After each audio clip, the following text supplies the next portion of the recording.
Welcome to the Muscle Expert Podcast with Ben Pakulski, one of the world's top professional bodybuilders, an expert on human performance and mindset mastery. Ben dives deep to deliver the strategies of the top experts to upgrade your body, mind, muscle, strength, performance, biochemistry, and how to become the upgraded modern man. Join us on benpakulski.com to learn the cutting-edge techniques to take control of your body, your brain, and create your greatest life. What's up, ladies and gentlemen? We are going live with the Muscle Expert Podcast today, and two amazing guests, Mr. Jacques Taylor, Mr. Adam Miller, and I'm going to tell you the reasoning behind today's podcast. So first, Jacques has driven in from West Palm Beach. We had a 3-hour drive this morning to come in and talk about, we're going to geek out about the nervous system. Adam saw him walk in the door and said, "Oh my God, I've got so many amazing questions for you." So Adam, so you guys know, is one of the best strength gurus in the world. He is the head of MI40 Strength. He's the guy leading the conversation, literally well above what everyone else is doing. And not to toot his horn, but Adam is thinking on such a deeper level than most guys out there. So this podcast is going to be really, really geeking out of the nervous system. So when I hear him speak, I get so excited that I feel like a little girl in a candy store, because it gets the inner nerd in me enthusiastic about the possibilities that exist in academia. I wanted to bring guys like Adam and Jacques together in a room and talk about stuff that nobody else talks about, and just literally milk their brains and let's talk about how we can really push the level of knowledge up. Jacques' intellect and Jacques' amazing insights into the nervous system that I didn't even know existed. And Adam is spending 18 hours a day, I think, reading textbooks and studies and everything to do with how to get super strong so he can be the best in the world, and how to build muscle. So why is this so awesome? Why am I so excited? Because this is the root of what it all started with. So today we're going to talk about the nervous system. This is probably going to be way over the heads of most of you guys, but for the true geeks out there, you're going to love this. And these guys are okay with me calling them geeks, because we all kind of identify with being massive nerds when it comes to muscle building. And we love it. So Jacques, welcome. Adam, welcome. So I'm going to let these guys kind of lead the conversation. So literally, Jacques walked in and Adam goes, "Don't leave today without me talking about this stuff." And I've got so many questions for you, and so many amazing questions came up. We're like, dude, we just got to record this. So Adam, what are the questions? Let's pick one, because there's 100 of them. And we've already been talking for an hour. We've already been talking for an hour, right? Yeah. So I think, Jacques, as a strength athlete, powerlifting, Olympic lifting, anything like that, right? Strongman. That we read online, and we're reading about hypertrophy, and I understand muscle cross-sectional area, I got to have bigger muscles to get stronger, right? Okay, in the textbooks, that's what we're seeing, right? Hypothetically, that's what we're seeing. Sitting here in silence. Yeah, right. And that's what for our certifications that we're teaching in academia, that's what we have to say, right? That's what the textbooks are saying, okay? But now what I'm asking is, as a strength athlete, there's this whole big nervous system thing that we're not spending enough time on understanding, how does that work and what's going on there? What is this, high threshold muscle fiber recruitment thing? How am I doing that? Am I doing that grinding away at reps? Things like that. I want to know some things, right? So what's this nervous system thing when it comes to strength? Let's see if we can unpack some of this stuff. First, Ben, thanks for having me, and that was a great story. You're right, I did not know that. Yeah, So for those of you that don't know Jacques, he is the owner and founder of MyoTopia, and he's traveling the world teaching people how the nervous system impacts strength, how it impacts hypertrophy, how it adapts. So if you're interested in understanding how the nervous system works at a simple level to begin, and then walking all the way down to the most complex level that exists in the world, this guy is leading the research. So go ahead, sorry to interrupt. No worries, thanks. Leading the research in his house, literally, bought an EMG. He's got it here with us. We're gonna do some cool stuff after, so definitely check out the videos. Yeah. You have to think of two things when you think of changes in strength. One are acute changes, meaning things that happen during your workout, right? Okay. And then things that happen over a longer period of time. So the first thing that happens for anybody doing a workout is a phenomenon called potentiation. That's when your nervous system and the muscular system actually get more efficient at moving the load. right? So let's say you have a group of motor units, and a motor unit is a motor neuron sitting in the spinal cord, and then all the muscle fibers that it innervates. And let's just take a quadricep, for example. So let's say we've got 10, there's thousands, but let's say we've got 10 motor units. And 5 of those motor units, they immediately start to help you with whatever exercise you're trying to do.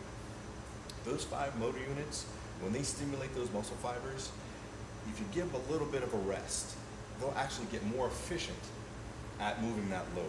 So instead of using 5 motor units, you might only need 3. Are you with me? Right. So that happens acutely. Then as you increase the load, you get that same potentiation effect for all 10 of those motor units. So finally you get all 10 motor units doing that effort. But when they potentiate, now it probably might drop down back to 8, right? So that load actually to you feels lighter.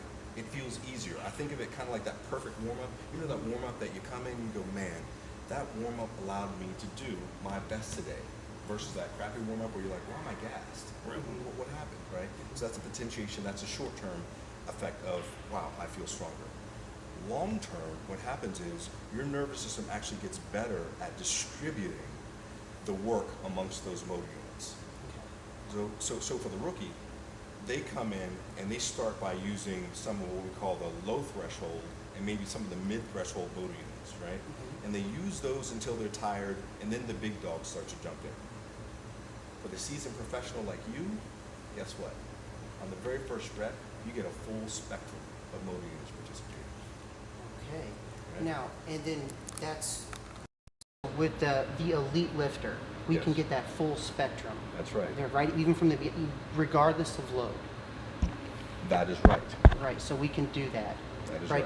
Now, is that so? That with that ability to lift that load, we have that ability to recruit that. That's a trainable thing. That is trainable, and that is the result of training. Think of it like this. Training actually reduces the stress response in your system, okay? Now let's first talk about what is stress. Stress is force per unit area, okay? So if I lay down on a bed of nails, that should not be very impressive, right? Okay. But if I lay down on one nail and I didn't hurt myself, it's not gonna happen, okay? So now think about this. When your nervous system takes on a load initially, it only calls on, say, 3 motor units. Okay, now that's a drastically low number, but this is just for the sake of an example. For the trained individual, that nervous system won't call on 3 units. It might call on 7 or 8, right? So it's actually distributing the load faster, even at lower loads. Even See at what I lower mean? loads. Even at lower loads. That's cool. That's really cool. That's really cool. Yes. Right? Yeah, I know this is going to pull us off track a little bit, but the thing I wrote down here is, what are the energetic considerations of that? Well, I don't know completely, but my hypothesis is that it has something to do with with heat dispersion, I should say, and also the ability to share that load more evenly, Sure. right? So that you don't have certain fibers just being depleted of energy, right? Or I shouldn't even say depleted, because we know they don't really get depleted, but of decreasing to a point where you're starting to get information going back along what we call the interoceptive system, right? This interoceptive system is the system that gives you feedback from your muscles, from your viscera, about the well-being of your body. And based on that information, your body might decide, you know what, we should dial this down. This guy's gonna hurt himself, back Right. off. So you don't even get to use your stuff because of how much you loaded it, right? So the advantage as you train more is, with that dispersion, is my hypothesis at least, is that you don't have as much energy being sapped from just one part of that muscle that is Sure. actually distributed over more motor units. Right? And also, conversely, someone who probably trains more often or is more highly trained would have a much greater energetic requirement to actually fire this nervous Yes. system at that level, right? Yes. Yes. Okay, so I know this is going to pull us off track again, but I want to answer this question. Oh, and can I throw in one more thing? Yeah, there? yeah, sure. It's also going to depend on what type of contraction you tend to dwell on. A concentric contraction uses far more energy than does an eccentric contraction. Sure. And the isometric contraction is right in the middle there. And that can be huge in terms of what's your major goal. Are you trying to burn up a lot of energy? Or are you at a stage in your training where you still need to get after it, but you really need to conserve your energy because you're not taking in as many calories. So instead of doing that slow concentric, right, maybe do a faster concentric, not so long on the isometric, and We apply a lot here Yeah, in our absolutely. body composition phases, right? Like spend way more time in concentric, and the eccentric is less lower consideration. If you're trying to burn through calories and get your body burning more. Yeah, if you want to burn through calories, spend more time on the concentric, right? If you're trying not to burn through the calories for some reason, then spend more time on that eccentric. So my next question, and I think actually I want to avoid this one because this is going to take us down a rabbit hole, is we've got a lot of listeners out there who are like, okay, so what's the most effective and efficient method to get me using more high threshold motor neurons in the shortest amount of time? And I think if anybody's a good combination of people to ask, it's you two guys. All right, you want to? No, I want to listen to you talk. I have questions. Yes. Hey, one of the most exciting things that I've been, fortunate enough to get my hands on, and I was, inspired by a colleague of mine, this guy Charlie McMillan. I got my hands on a wireless surface EMG, and what this allows me to actually do is say, I've got this hypothesis about motor unit recruitment in this individual. Let's check it out. So what I've been doing to try to maximize right from the start the amount of motor units recruited is to, let's say for a leg press, it's to take that leg press down to the lowest tolerable position for that individual, okay? And set up either enough load so I know that they can't quite move it. They literally won't be able to move it. They'll shove as hard as they can, but they can't move it, or put some sort of braking mechanism on it so they can't move it. So an isometronic. You're talking. Yes. So isometronic pushing into it as hard as they can. Exactly. So what we'll do is I'll have them do that gradually so they won't hurt themselves, right? I'll say start to shove, push, now push as hard as you can. Hold it there. See if I can get them to hold that for 6 to 10 seconds with these probes on them. Then I can look at the energy signature from those muscles, and we can actually see which motor unit types are being recruited. We can see, are they more the slow twitch guys, or were they able actually to tap into the fast twitch guys, right? And if they haven't gotten there yet, I'll have them do it again, right? Shove again. And just that intensity of that one position, because remember, what happens as you move that sled away from that position, what happens? It gets easier, right? Sure. Yeah. So why not just stick it right there where it is most challenging, right? Yeah. Then I can even have something where I dial it back a little bit. So now let's say we're going to put on a load where we know it's very challenging for them, but they can move it. I'll have them literally shove like a dimmer switch, just slowly ramping up their force until they feel the sled move just an inch. And I'll say, hold it there. Hold it right there. And guess what? I'll see them fail. When will they fail? When it moves back that inch down to the stoppers. Sure. Right? And I can say, now keep shoving.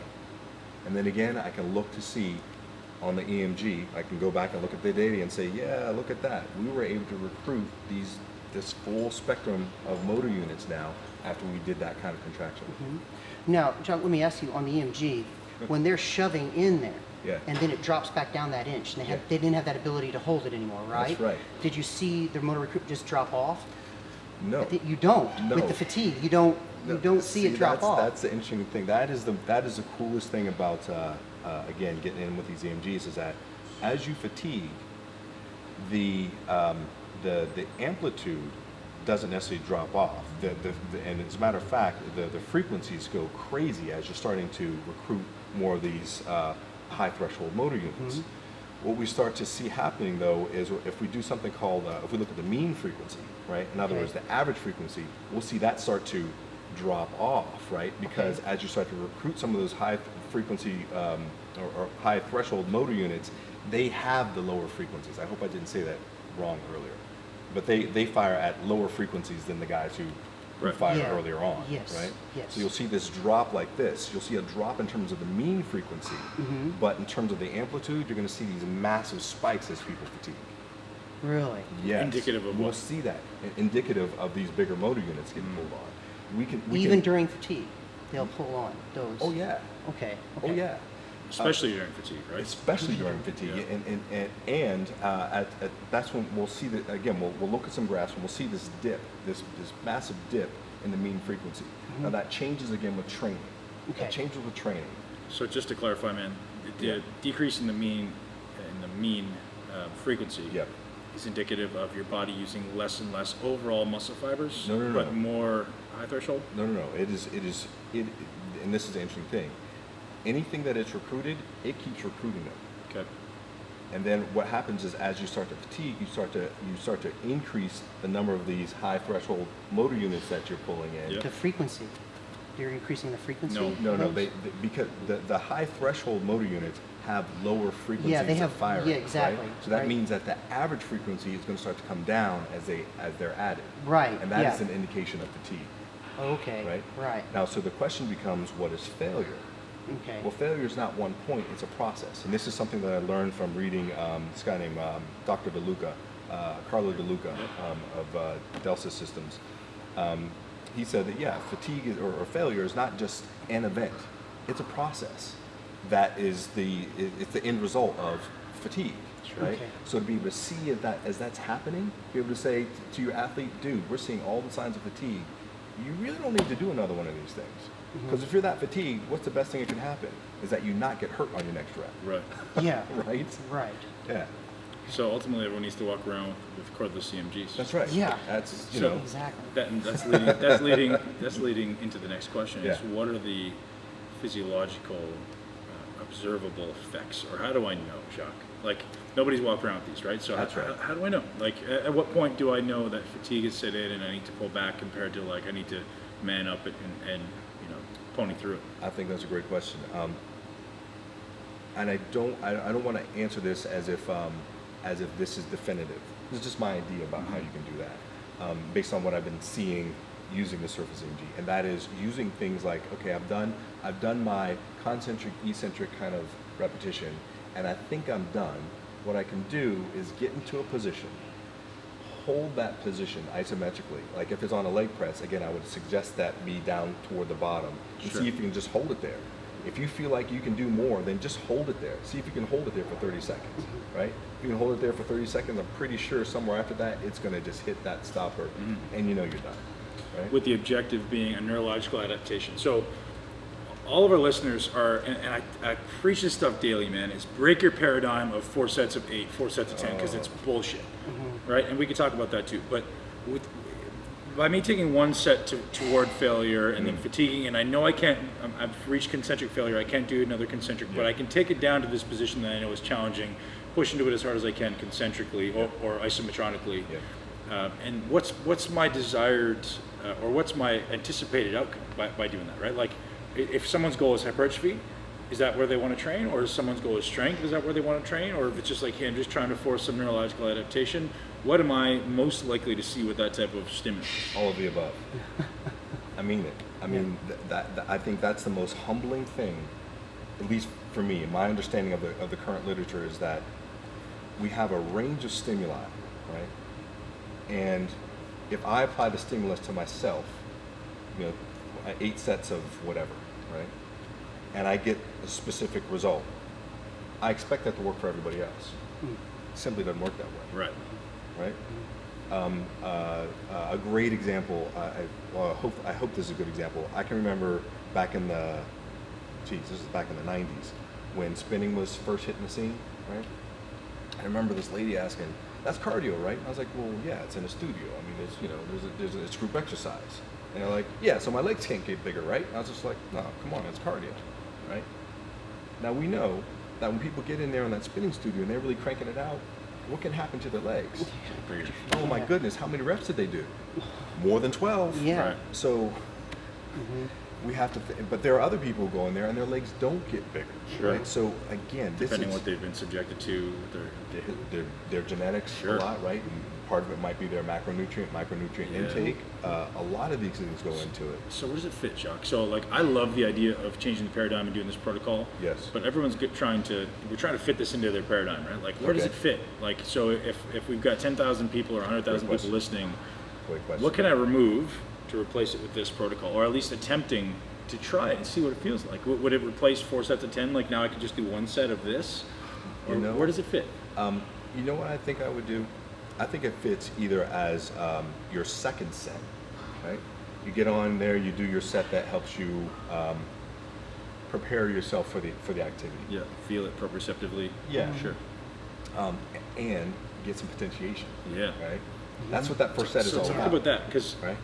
people need to know what that means. What does a potentiation set look like? So a potentiation is simply trying to let your nervous system know and your muscular system know, this is what I'm doing now. We've been sitting in the car.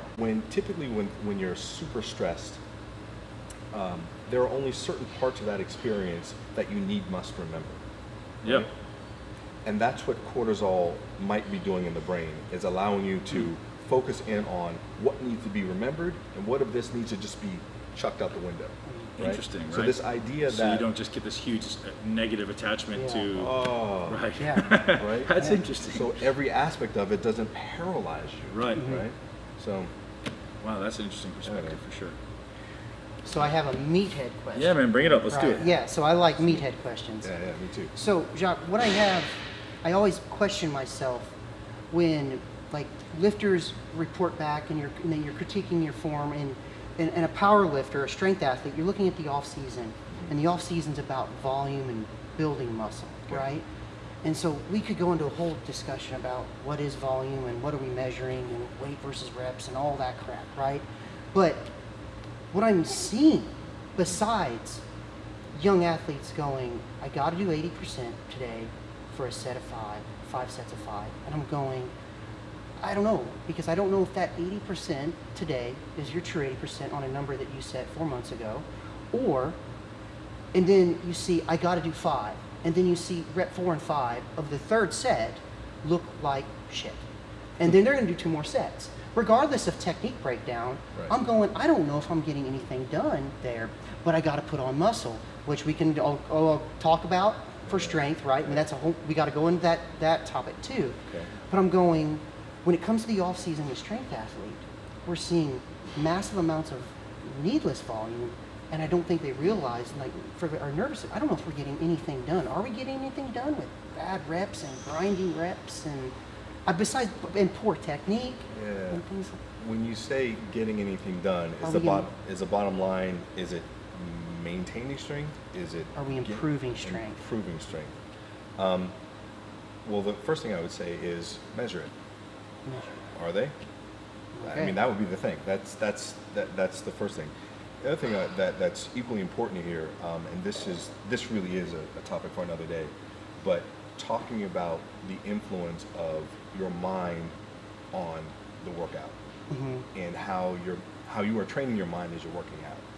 And if you can't trust your body, if you can't trust the feedback from your body that is telling you you're not doing this rep very well, and if you're ignoring that actually creates some really poor habits for when you're going to compete, right? And a failure mindset around exercise. Like if you're like, you're dreading it, you're grinding, like we just talked about, right? Yeah. So it is. So from a tangible physiological standpoint, you've got a stress.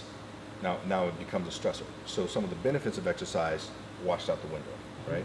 In terms of a neuromuscular adaptation, the stuff that you wanted to challenge can no longer do it. So you're probably using something that you typically wouldn't use in order to do the rep, right? So you're not. So from my perspective, you're not getting the advantage there.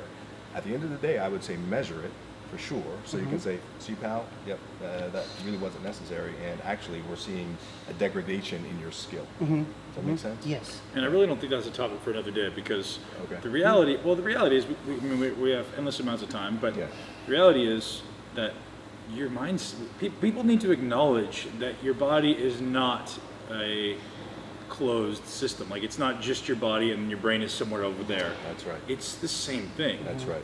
It's a whole. That's right. And people need to start acknowledging, and I was just as guilty of this, which is why I'm the first guy to blow the whistle on it, man. It's like, your mindset is everything in your success. The guys who are the best lifters in the world, the guys who are the best bodybuilders in the world, the best athletes in the world, have the best mindset. Yes. With maybe there's some exceptions in there. Yes. Freaks. But the reality is, you need to maintain that state of success, that state of a positive mindset, whatever that happens to look like. Yes. One of the things that when, people talk about this idea of brain plasticity, but we can also talk about I'll call it synaptic hypertrophy, meaning this. You have this. So plasticity means change, right? That this neuron can connect to this neuron. You can learn a new skill, right? But you can also have a skill, and you can actually make that synaptic connection bushier. Stronger, stronger. yeah. Okay, so now let's think about this. So old habits die hard. Yeah, now, but let's think about this, the mindfulness part of this. Young man walks in the gym, says, hey man, I want to put on some muscle. Why do you want to put on muscle? Confidence, you know. It's about the ladies. It's about feeling good about myself, you know. Being able to walk down the street and feel proud. How do you feel about yourself right now? I'm pretty weak. You know, I'm not strong. Okay, all right, let's go work out. When they're working out, you put the bar up, they go to grab the bar, and they're struggling with the bar. What's their internal talk going? Failure. I suck, I'm so weak. This is pathetic. This is horrible. Oh, you probably thinks I'm horrible. So what are you doing right now? They are literally training that part of their brain. The thing that's already there is getting more entrenched in their it's brain. now associating with that lift. It is associating with that lift, and because they're producing BDNF, guess what? Those things are getting thicker and more robust. So if that individual wants a chance of actually shaping their brain in a different way, man, they've got to come up with some different self-talk. Yeah. And here's a funny story. So all through my bodybuilding career, when I would train legs, I had such a high degree of confidence that I would smash anybody that came anywhere near me, that I would do it with a smile. And pardon my language, guys, if there's any children in the room, cover your ears. I would literally, when I'm training with guys, say, smile, motherfucker. Smile, you're getting better. Yeah. And I would do that with an arrogance. And then you put me in a back workout or an arm workout, and I've always got a scowl on my face. I'm usually cussing because I'm pissed off at something, rather than this arrogant, confidence.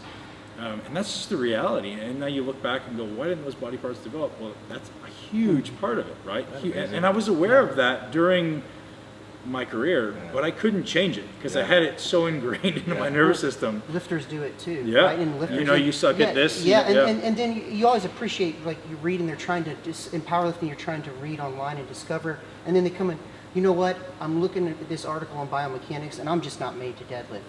So I'm just always going to be bad at it. And you're going, if you think of it that way, right, you always will. Yep. You will. You know, here's another idea then, because I'm wondering if I knew this about you, and I knew you were getting ready for a show, you know what I'd be doing with you? I wouldn't be worried so much about the resistance profile, because I know you got that dialed in. I'd be like, man, that's beautiful. Look at that thing. Freaking awesome, man. Right. Keep that thing up. Look at that. Right. That's what I'd be trying to get you to adopt, so that just saying that, your brain starts making positive hormones, right? Yeah, the same thing, like leading into a meet and we're confidence. Ed Cohen, greatest lifter of all time in powerlifting, one of, if not the best. You ask him how many lifts he ever missed in training, and he'll just kind of look at you because he's thinking, and he's like, I don't think I really ever missed. Maybe he goes less than 5 because I can't remember in training. Like, I'm attempting a squat and I missed it, or I missed a bench. Right? You're going, oh, there's something to that, right? Like, yeah. So as you're watching that, if you don't have it that day, don't go for it. Take a step back. It'll be there next week. It's okay, right? So, interesting thing. Indoctrinating success. Yeah, exactly. Yeah. It's success. So where we were a second ago, I think it was actually at Ole Miss University with Jeremy Lennicky and them, who you got to get with this guy on, like, figuring, he's just challenging the dogma of everything we know about strength and size, right? And he's just going, these are all just correlations, no causation. What's going on? So took groups and they did bicep curl, and everybody goes, it's a bicep curl, it's not a squat, none of that data applies. Obviously, you people have never tried to actually do research yourself and figure things out, and like how complicated it is to set up research. So let's keep an unskilled movement. Let's go with a bicep curl, okay?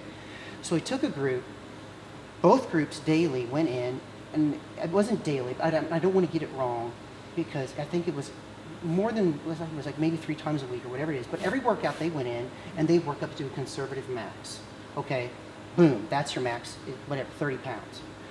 One group, they worked up to their max, done for the day, went home. The other group, your max today, you hit 30 pounds, they dropped it, I think it was 20%, and they did another 3 sets of 3. At the end of the study, I believe it was 12 weeks. God, Jeremy, don't kill me if I'm quoting this study, but the data is what's important. At the end, both groups, strength gains, the same. The same. What that? Now I'm going, there's so many questions I have about that. That is very cool. For sure. What I think is a really healthy thing for fitness professionals to acknowledge is that the science of hypertrophy is not done yet. The science of strength training, of strength gains, is not done yet. It's not over, right? We don't have the slam dunk thing. What we have are individuals, and then everybody else just fails. Just thinks that, or everyone thinks, well, that's the one I have to do, and if Yeah. I can't do it with that, then my genetics must be shit. Right, Yeah. right. I'm not I capable. can only get Exactly. 17 on Yeah, charms exactly. doing that. Guys, if Right. his program, I only got Exactly. 17 in charms. That's That's it. it. That's what I can do, The right? reality is just changing your paradigm, right? That's Like, let's right. find a different way to Yeah. do this. And that to me, that's what's exciting about being a trainer. Yeah. Right, if you really are invested that way and you're willing to take the data of your client and go, here's where you're starting, here's my hypothesis, we're going to do this for a few weeks, and if you're moving in the right direction, here we should see these changes. And if you're not, we're going to reevaluate and go, what are the different variables I get to manipulate to see if we can get you going in the right direction. Yeah. Like, how many people have you met in your life that think, let alone think at that level? And this is the disconnect, right? And this is why I'm so grateful that you're here, is because nobody puts that level of thought in, right? Every personal trainer, not every, 90% of the personal trainers, and probably not our listeners, but 90% of the personal trainers follow 4 sets of 8, 4 sets of 10 protocol with no thought. It's like, if I didn't succeed, the client must have done something wrong. That's right. It's their fault. Well, I'll tell you the other thing that happens too is that a lot of personal trainers are really good at establishing relationships, and I can't tell you how many people I've met who will say, I would never find my trainer. I've known him for just like like 5 them. years. Sure. They're just so nice, and they have a kid. How are your and results? I just Well, feel, I mean, I feel good. I'm Yeah, healthy. I like to go. Yeah, It's a good hour. Exactly. So I think part of it is, and that's part of it is people are rewarded for mediocrity, and Right. Yeah. that's And they're never challenged, right? Like, Yeah. if the trainer looks good, well, it's working for him. It Yeah. must be the right way. I'm just doing something wrong. And Yeah. people put it on themselves. Oh, my diet isn't right. Well, I didn't sleep really well. Yeah. Bullshit. If you're getting, I say this every day, if you're getting shit done in the gym, your margin for error outside of the gym is so much bigger. Yep. You can eat differently. You can eat more diversely. You don't have to be attached to, oh gosh, I can't eat this donut or this whatever because I'm going to get fat. Yep. No, you just got to get it done in the gym. Yep. People need to understand. So going back to your question. Yeah, so, well, one, you are You're 8 million, yeah, I got so many. Yeah. But, Jacques, what do you think, even with that study, and it's only one study, yeah. but there's got to be some kind of neural adaptation that somebody could go in and work. And we hear about even Olympic lifting, like in Bulgarians working. How the hell can you do a conservative max 3 times a week in the back squat? It's been done. Now, I'm not saying everybody should do it, but we have success with that. And you're going, this group here, and it's just one study, but they got stronger. Now, there is something to say about how we measure strength. We're testing one arm. They got good at the test or whatever. But the other group did practice the test more because they did 3 sets of 3. So imagine you went in and you work up to a conservative max, and I work up to a conservative, and I walk away, and you do 3 more sets of 3, and at the end of this test, our strength gains are about the same. About the same. That's Yeah. very. I mean, my brain is just. Yeah. Was the Yeah. hypertrophy gains the same? You know what? I don't know if they measured that, but we could look it up. That I would have be it on an my interesting computer. thing, right? Maybe yeah. the volume is Right. There are studies looking at that. Right. Well, a couple of interesting things is when we talk about the adaptation in the nervous system, there are adaptations at several levels. One being in the primary motor cortex. Okay. Right? Another is in the spinal cord, and the other, I guess, would be the alpha motor neuron communicating with the muscle tissue. Yeah. So- The myotactic response. That's what you're talking about. Myotactic, not the myotactic Reflex. response, but I would say. I just go into Golgi, those two battling. That's what. Not so much that's more of a skill coordination, Okay. thing. Gotcha. But in terms of your ability to get the most out of the tissue, you have adaptations in the brain, adaptations in the spinal cord. I guess you could say adaptations at the neuromuscular junction, right? Okay. So those are places where things can change that make you stronger. Some of those things happen like that, like the potentiation we're talking about. Other things take a little bit longer, okay? Then the question becomes like, at least my hypothesis would be that those things happen for both of those sets of people, the people who did it to their max, and then the people who did the extra 3 sets. What I think people were trying to see is if by doing more volume, there would be more changes in this stuff, in the actual Yes. contractile Yeah, apparatus, absolutely. right? Which I would say yes. And in theory. but the data will be interesting to see if there was hypertrophy. Yes. Because maybe there was hypertrophy, and if there's hypertrophy but no increase in strength, that to me is a pretty darn interesting Right. That's an interesting finding. It would be interesting to see if even under those, with the hypertrophy, if you could almost, if you could train that hypertrophy to be stronger, right? In other words, if you could now take that tissue that was hypertrophied and now just do the first protocol, right? Yeah. And to see if you could, if they maintain the size, but they got stronger with the tissue. Right? just because my brain just goes like how we talk. If I'm adding tissue, I can get more tissue pull. We're pulling on bones and joints, right? But I'm just saying that's kind of the Yes. paradigm that we're trying to. Yes.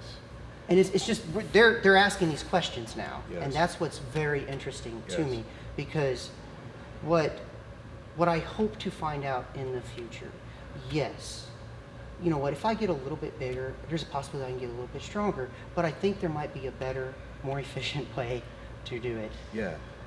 Gosh, there was something that you said that. That was the other thing. Is the thing that's always hard for any athlete, whether you're bodybuilding, trying to improve strength, trying to change your body composition, reduce fat, is how much is enough, right? Always. How do you know it's done? And Well, I'm telling you, when I squat down to do my conventional pull and I'm 18 pounds heavier, there's shit in the way. Things Yeah. are different, right? So when changes mechanics. you ever see a strong man that does a deadlift and his conventional style deadlift looks like a suit because he's so big and right? There's stuff in the way. Yeah. So then my question is, like you say, like how much is enough, and then how much is like, you know what? That's kind of changed the mechanics of things going on, Yeah, right? but even within the set though, like before they achieve that size, Yeah, okay. right? Like, how do you know? You know what? Actually, that, in other words, like that study about strength, right? Yeah. How would you know?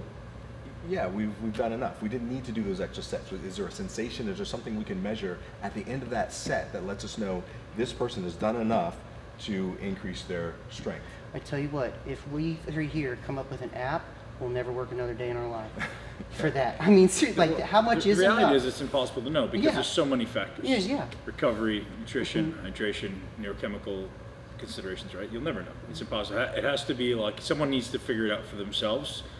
Yeah. And then like, hey, this works for me, and unfortunately, this is not going to work for anybody else. Now here's the thing though, is in how do you create, I remember you said this the other day and I was just like, that's it, man.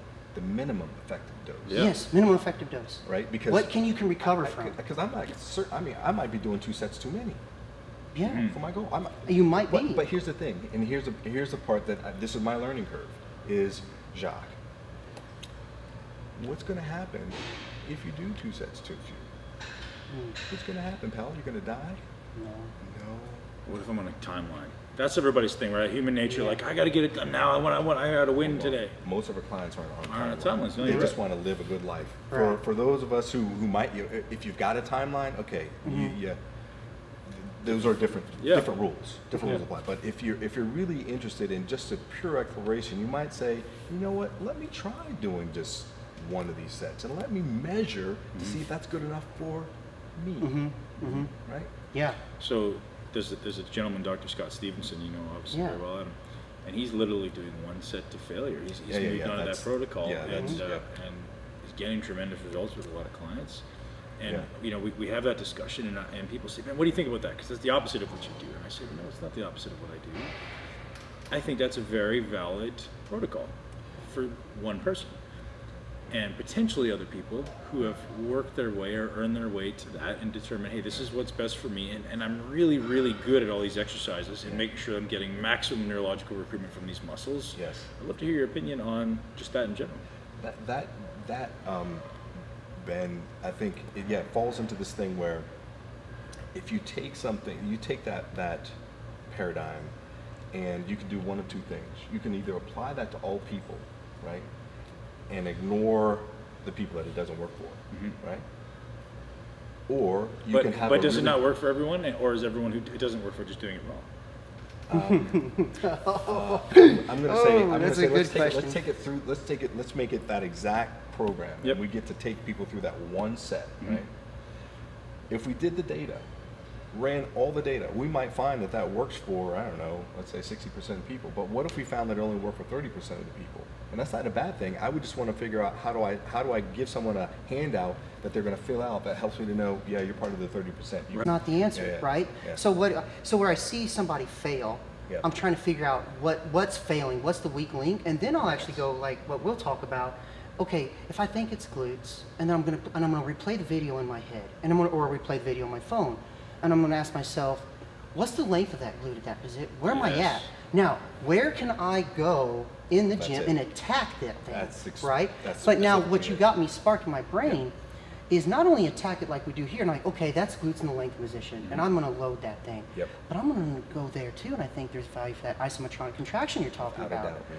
To get that, because we're talking, it's weak, like it's weak there, right? And I gotta fix that really quick. Can you imagine, like, let's say it's in a lengthened position, having them push against something they can't move. Ready, go, push, hard as you can. Come on, harder, harder. Keep pushing, keep pushing, keep pushing. Hold it for 10 seconds. Okay, relax, good. Now push again, smash it. Yeah. Right? And then again, having a load such that they can move it maybe an inch, and that's as far as they can go, but hold it there, hold it there, hold it there until they fail. You know what I'm saying? Yeah. Right? And then you'll watch it drop back off that inch. I can see it already. The adaptation is going to be fast. Now, could I do something like that in that weak position and then go back into the movement, like a squat or a deadlift, to potentiate? It's already potentiated. It's already potential. So so could I do that isometric contract, like let's say in the glute, do that, and then go into like a squat or a deadlift? Yes, you can. It's definitely going to be a little bit of trial and error. And the reason why I say that is because potentiation is an effect that's there until fatigue sets in. Okay. Right? Okay. So you potentiate, and you can potentiate multiple times, right? You can potentiate through the low threshold motor units, medium, and through the high threshold motor units. And then as long as you haven't tipped into fatigue, you still have all those motor units ready for you to do the next thing. Right. Now we don't have those little things you get a turkey. Pops out, let you know it's done. Dude, there's your invention, man. That's it. Right. Right. It only hurt for a second. Yeah. Right. So we don't have those, but that would be the idea. It's just like the perfect warm up. Sometimes you get it just right, and every now and then you don't because you didn't sleep as well. So what warmed you up the other day actually fatigued you today. Yeah. You know what I mean? How close should the exercise be to the one you're trying to replicate? Should it be a single, I'm thinking unilateral, bilateral? Should it be, I know it's not the same exercise, but like, so an example, if I'm trying to get better at deadlift and know my glutes aren't working, could I do a single leg isometric? Would I want it to be a dual leg? Like, because obviously there's stability considerations and balance considerations. Any insight on what would be the best approach on picking a complementary exercise? I think that you just laid through the things. If you can figure out a way of creating stability is the wrong word. Something that anchors the pelvis while doing hip extension in both legs in the position that you want, that's fine, right? But a lot of people just won't be able to focus on that, right? So sometimes you do need to do it one leg at a time, but some people can, right? I just think that if I'm showing something for the first time like that, I'm going to do it one leg at a time, right? Because they focus in on it. And then once they demonstrate that they got it, can we put this together? And they'll be able to tell you, no, dude, when we do both legs at a time, I'm just, I can't, right? See, no, Jacques, I know just in, like, your brain works at a level 10, but on a level 1 level, what we are just right here in like the 15 minutes, I think in my brain as a lifter, we just wrote the chapter on that's the fastest and most efficient way to get strong. I really, and I'm not, that's an absolute, but like I'm thinking, and then these are things that are not considered. We're talking in a population of like, do squat more volume, Here's what keep I going. Do then. Here's my fantasy, is that when we have, discussions, exchanges of ideas like this, and we decide we're going to implement some of these things, we start collecting data. And we start reaching out to our colleagues and say, hey, look, we had this idea, and this is what we're going to do.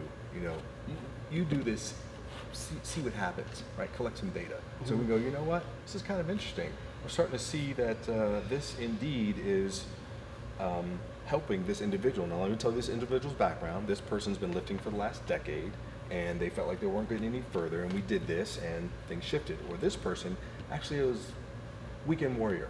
They came in. right? So that we have, so we're sharing things that are more than just our ideas. But we can say, hey, look, yeah, we're applying it, and it's shifting. Yeah. From my perspective, this is the data that people need. This is Yeah. the real scientific data. Like sedentary populations, as much as they're great, Yep. and from my perspective, have zero application. Like, Yep. getting those people to adapt to anything is comical, right? Like Yep. they'll adapt to anything, and so when you're training an advanced population, that's where the real progress happens, right? That's like, hey, we're seeing a difference in this person who's been training for 10 years and they got this much stronger. There must be something here, but science refuses to acknowledge that. Yeah. And we have to. We also have to accept that there are things that might happen on that end that may not happen on the other end. Yeah, Right? of course. There's something that you mentioned earlier, Ben. You said, get it done in the gym, and one of the things I think that is it's so hard to do is to take that person who really does want to change their life, right? They really do want to change their body composition, and get them from where they are to being able to exercise at the intensity where they're getting it done in the gym, right? So when I think of getting it done in the gym, let's say that the goal would be to work out at an intensity where you can actually stimulate either a change in strength or hypertrophy. There's some people that walk in the door, they really aren't ready. Or they don't have a concept of it. Jacques, and I would actually say there is a larger portion of the population there than what most people know. Oh, for most sure. people, and we're talking even people that do work out a couple times a Yes. week, and when you really get with Yes. the trainer, you're going, hey, you're not there yet. Yes. Not only that, but they don't understand the feedback that their body is giving them. For example, and you guys may have had this experience. You're working out with somebody, and you're having them do leg extension, right? And they're going along their merry way. All of a sudden they stop. And you're like, why'd you stop? They're like, my legs were tingling. You're like, they were tingling? Well, yeah, it hurt. I was like, oh, that registered to you as pain. And you're thinking to yourself, man, this is not going to get me the stimulation. Yeah. Well, you've got to figure out a way of getting them accustomed and giving you some feedback so they don't just bail on you at the end. I'm not saying that we need to push them to screaming pain in their legs, but it'd be interesting to give that same person a scenario like this where you say, hey, here's what I want you to do. Straighten out your legs all the way, hold it right there. What does that feel like right now? I don't know. Do you feel that in any place in particular? Yeah, kind of on the top of my legs. Okay, awesome.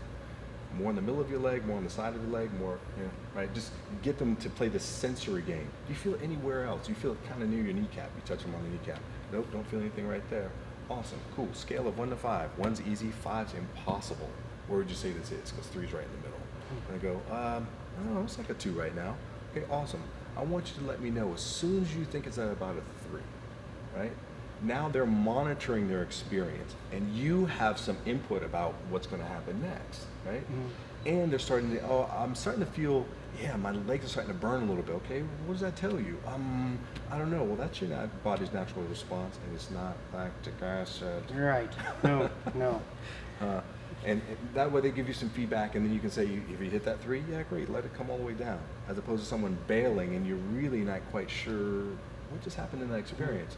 Now, if you want to do the whole range of motion next time, you can say, hey, look, remember that 3 that we hit last time? We're going to try to do that again. Only this time I want you to move your legs back and forth, okay? And you're going to hit as soon as you get to that same intensity. Now we are giving them some guidance in terms of the sensations that they may experience. It won't freak them out, still makes them feel empowered, but allows you to have a little bit of a say as to, when they bail. Does that make sense? Awesome. Yeah. You guys, on that note, we're going to take a break, and we're going to end the episode there. We'll be back with a part 2. Thank you, Mr. Jacques Taylor of MyoTopia, Adam Miller, MI40 Strength Guru from the Muscle Expert Podcast. Join us on benpokolsky.com to learn the cutting-edge techniques to take control of your body, your brain, and create your greatest life.